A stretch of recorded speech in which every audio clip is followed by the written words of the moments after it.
Zee 24 तास एक पाऊल पुढे। केंद्रीय रेल्वे बजेट आज सादर होत आहे। यंदाच्या रेल्वे बजेटकडून पश्चिम महाराष्ट्राच्या विशेषतः कोल्हापूरकरांच्या काय अपेक्षा आहेत पहा।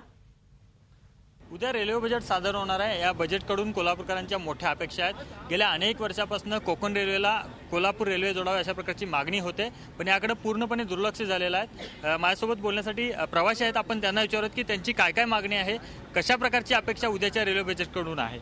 मला सांगा की गेल्या अनेक वर्षापासून तुम्ही पाठपुरावा करताय कोकण रेल्वेला हा मार्ग जोडावा, काय तुमची अपेक्षा आहे? आम्ही गेली 15 वर्षे रेल्वे मंत्रालयाकडे आमच्या भागातल्या खासदारांच्याकडे मागणी करतोय, कृपया कोल्हापूर रत्नागिरी किंवा राजापूरला जोडण्यासाठी प्रयत्न व्हावेत। पण रेल्वे प्रशासन आजपर्यंत याच्यात ना लक्ष घातलेलं आहे, ना नुसती आश्वासनं देत आहेत। आमच्या दुसऱ्या मागण्या आहेत, बाबा कोल्हापूर स्टेशनमधून आम्हाला कोल्हापूर जयपूर, कोल्हापूर चेन्नई, कोल्हापूर वाराणसी एखादी गाडी द्यावी, ज्या दृष्टीने कोल्हापूरचा पर्यटन विकास आणखीन होईल।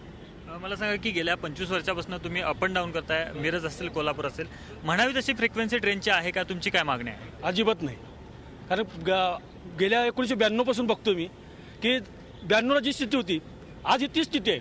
फक्त प्रवासी वाढलेत, लोक ट्रेन आहे तेवढे आहेत, ट्रेनचे डबे सुद्धा वाढवत नाहीत। मला सांगा की तुम्ही सुद्धा प्रवासी आहात, तुमची काय मागणी आहे? स्वच्छता पाहिजे, ट्रेनला जी पाहिजे गाडी डब्यामध्ये स्वच्छता येत नाही किंवा काय नाही, त्याच्याप्रमाणे तिकिटाचं जे काय आहे तिथं विंडो आणखीन वाढवून तिकिटाला फार गर्दी होते। कोल्हापूर असेल, सांगली असेल किंवा सातारा असेल, या भागचं जे रेल्वे स्टेशन आहे ते महत्त्वाची केंद्र आहेत, त्याच्यामुळे याचा विकास मोठ्या प्रमाणात झाला पाहिजेत अशा प्रकारची अपेक्षा रेल्वे प्रवाशांच्या आहेत। उद्याच्या बजेटमधनं कोल्हापूरकरांना किंवा या सगळ्या प्रवाशांना काय मिळणार हे आपण बघणार आहोत।